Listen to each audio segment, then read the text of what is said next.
Episode 136 holographic projection. मैं नहीं जाने दूंगा। मोहित ने उसके कंधे पर अपनी पकड़ बना ली। विधि ने गुस्से में उसकी पकड़ से अपने आप को छुड़ाने की कोशिश की, लेकिन वो नहीं छूट पाई। जैसे विधि ने मोहित के साथ लड़ने का सोचा, वैसे ही झूमर की लाइट बंद हो गई। विधि दूर हटने के बजाय मोहित के पास आ गई और अपनी आंखें ऊपर उठाकर देखने लगी। विधि के सामने अंधेरे को चीरते हुए एक स्पॉटलाइट स्टेज पर जाकर रुकी, जहाँ पर होस्ट खड़ा हुआ था। उस होस्ट की आवाज पूरे हॉल में गूंजी। Good evening ladies and gentleman, दीवा विधि के फाइनल ट्रिब्यूट में आने के लिए आप सबका शुक्रिया। होस्ट की आवाज सुनकर सारे हॉल में शांति हो गई। सब लोगों ने अपनी सांसें रोक ली और कुछ तो अच्छा होने का इंतजार करने लगे। विधि को महसूस हुआ कि मोहित की पकड़ से छूटने का ये सही टाइम नहीं है। मोहित ने विधि को टाइट से पकड़कर अपने पास खड़ा कर लिया, इसलिए विधि होस्ट की बातें जबरदस्ती सुनने के लिए मजबूर हो गई। होस्ट ने दीवा विधि के बारे में सोचा, माइक को अपने मुंह के पास लाकर बोला, मैं जानता हूँ सब लोग किस बारे में जानना चाहते हैं। दीवा विधि अब इस दुनिया में नहीं रही और उनकी आवाज को लोग भगवान की आवाज की तरह समझते हैं। दीवा विधि के पुराने प्रोड्यूसर उत्कर्ष सिंह ने ये गाना कैसे रिस्टोर किया, आप सभी को इस बारे में जल्द ही बता दिया जाएगा। यकीन से सब लोग इसी बात के बारे में जानना चाहते थे। विधि की आवाज बहुत ही यूनिक और वाइड वोकल रेंज की थी। वो आसानी से किसी भी डिफिकल्ट नोट को आसान बना देती थी। दीवा विधि के गाने को कौन उसी की तरह गा सकता था? विधि इस बारे में कुछ जानना चाहती थी, इसीलिए वो मोहित से हुई लड़ाई को आसानी से भूल गई। विधि ने चुपचाप अपनी आंखों को सामने लगी हुई स्क्रीन पर गड़ा लिया। विधि को उत्कर्ष पर भरोसा था। वो जानती थी कि उत्कर्ष किसी भी ऐरे गहरे को विधि का गाना नहीं गाने देगा, लेकिन ऐसा कौन सा सिंगर था? स्टेज पर लाइट की डेकोरेशन बदलने लगी। तभी लोगों ने हर तरफ से शोर मचाना शुरू कर दिया। छोटी छोटी लाइटों को हॉल में देखकर विधि को कुछ जाना पहचाना महसूस हुआ। गोल्ड, सिल्वर और पर्पल जैसे कलर्स की लाइटें हवा में इधर उधर घूम रही थी। आखिर में सारी लाइटें एक साथ मिल गई और उन्होंने 3D में किसी लड़की को खड़ा कर दिया। उन लाइटों से बनी हुई लड़की चुपचाप स्टेज पर खड़ी थी। वो लड़की पिंक कलर की ड्रेस में अपने माइक को मुंह के पास लगाकर खड़ी थी।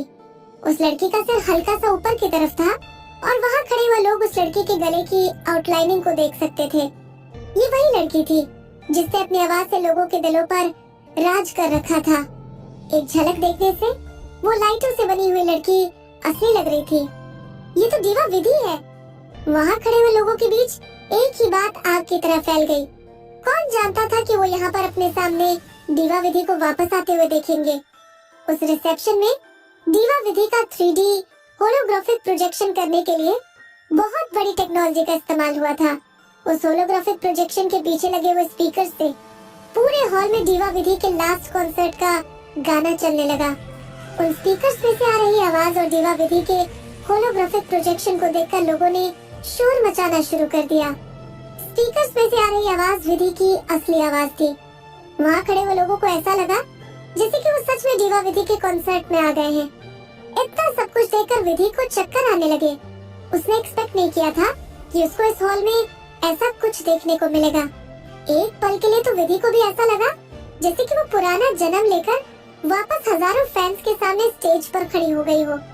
कुछ ही पलों में उस होलोग्राफिक प्रोजेक्शन के पीछे लगे हुए स्पीकर्स में से आवाज आई, ठीक है, आप सबके कहने पर मैं एक बार फिर से अपने गाने को गाती हूँ।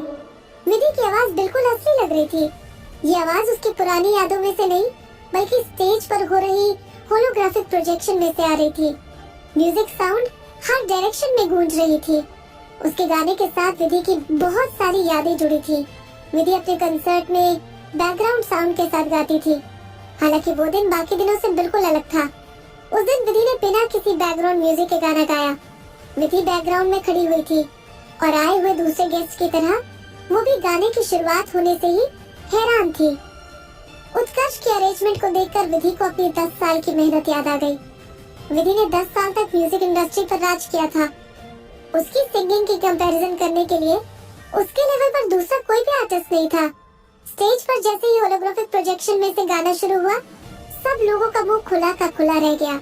अगर वो उस साल किसी से नहीं मिलती तो क्या उसकी जिंदगी की एंडिंग अलग हो सकती थी? विधि को ऐसा महसूस हुआ कि जैसे वो कोई सपना देख रही हो।